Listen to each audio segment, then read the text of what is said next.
दरअसल में क्या है, मुझे किसी का चेहरा नहीं दिख रहा है, क्योंकि मेरी आंखों पे कम से कम 17 लाइट पड़ रही हैं।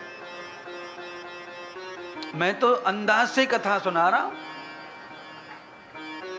अगर तुम्हारा चेहरा और मुझे दिख जाए ना तो कथा में और 4 चांद लग जाते हैं, पर मैं तो अंधेरे में सुना रहा हूं कथा, बल्ब ज्यादा जल रहे हैं। क्योंकि ज्यादा लाइट अंधकार का कारण बनती है। आंख पे ट्रक की लाइट पड़ जाए तो दिख वो बंद है जाए। ये माइक मारो के हो या महात्मा के पास बात कहां से आम इतनी सच्ची सच्ची बतावे, कंटाइन बिल्कुल है। चोर का मुंह फोड़ते ना पुलिस वाले तो भाई मुंह पे टॉर्च मारे, फिर ना दिखे कच्चू भाई तो फड़ाक से गड्ढा में गिरे और ऐसी गोली मारे पिंडरी में, बोलते एकाउंटर हो गया एकाउंटर।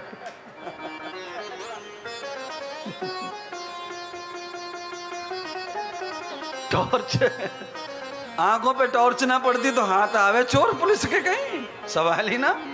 पुलिस से तो कई गुनी ज्यादा ट्रेनिंग रहे चोर की, क्योंकि पुलिस तो दिन में ट्रेनिंग दे, चोर रात में ट्रेनिंग दे।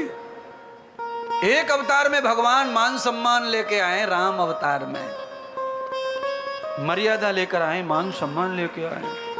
भगवान बचपन से ही मर्यादा में हंसते नहीं थे ज्यादा।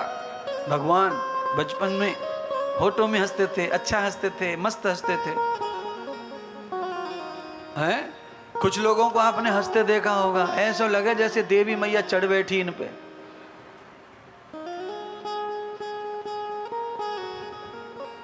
हंस रहे हैं कि डरा रहे हैं यही नहीं समझ में आवे। हाँ, और कुछ लोग हंसते मर्यादा पूर्वक आनंद के साथ, पूरा शरीर प्रसन्न दिखता है उनका। और कुछ लोग ऐसे हंसते हैं कि पूरा शरीर परेशान, खाली मुंह आवाज करे। हैं? रावण कैसे हंसता था बताओ, रावण। हाँ, खाली मुंह हंस रहा है और पूरा शरीर तकलीफ में।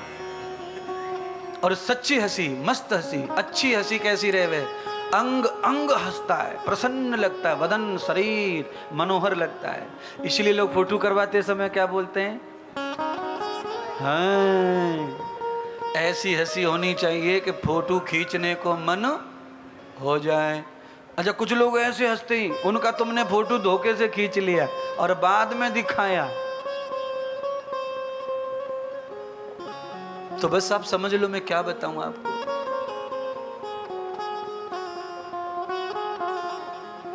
भस्मासुर, भामासुर, कंस और रावण ये बहुत भयंकर हंसते थे। और इनको हंसी कब आती थी? जब किसी को दुखी देखते थे तब हंसते थे। किसी को दुखी देखा इनको हंसी आती, इसलिए इनका सर्वनाश हुआ। आपको कब हंसी आनी चाहिए? आपको कब खुशी होनी चाहिए?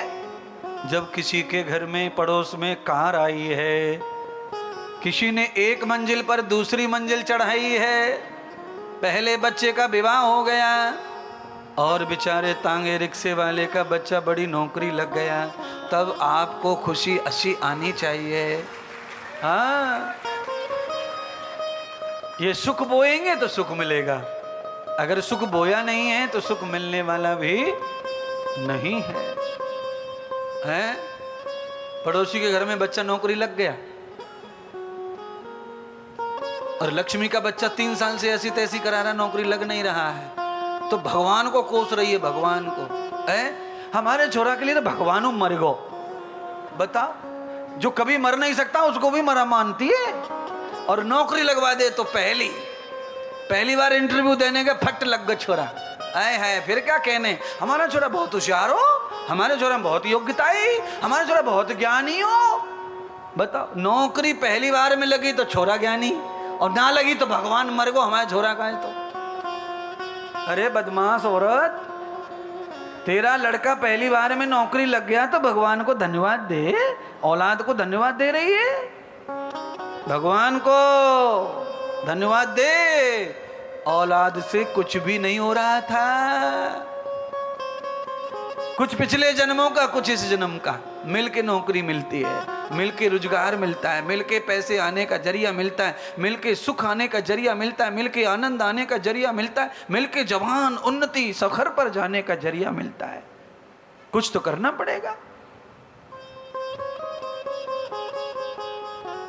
छोटा कमाते हो छोटा दान करो, पर करो, जरूर करो। छोटा कमाते हो छोटा कर्म करो, पर अच्छा करो। अदिति माता के व्रत से भगवान प्रकट हो गए, देवताओं के छोटे भाई बनकर आए और आते ही 7 साल की आयु में शरीर धारण किया। 7 साल में ब्राह्मण कुल में जन्म हुआ। इस कारण भगवान सीधे बृहस्पति ब्राह्मण के पास गए, देवताओं के गुरु के पास। मुझे पहले गुरु मंत्र चाहिए, पहले यज्ञोपवीत चाहिए। यद ब्राह्मणम कर्मम भूयः। इस पांडाल में भी कुछ ब्राह्मण ऐसे बैठे होंगे जिनकी उम्र है 55 साल, पर अभी तक गुरु। अब बताओ क्या करना, करना क्या? इतनी उम्र हो गई पर अभी तक गुरु जी नहीं है, अभी जनेऊ बनेऊ कुछ नहीं है। जब तुम कोई नियम पालते नहीं, धर्म पालते नहीं, तो काहे को तुम ये सब लिखते हो? त्रिपाठी, द्विवेदी, शर्मा, फर्मा, काहे को लिखते हो? क्या फायदा है?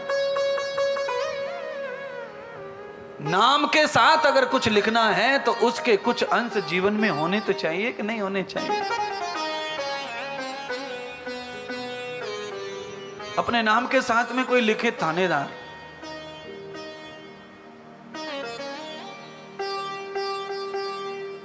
अपने कपड़ों पे कोई आईपीएस की बैच लगा के घूमे, क्या हो जाएगा उससे? आईपीएस हो जाएगा वो? उसकी सुन लेगा कोई?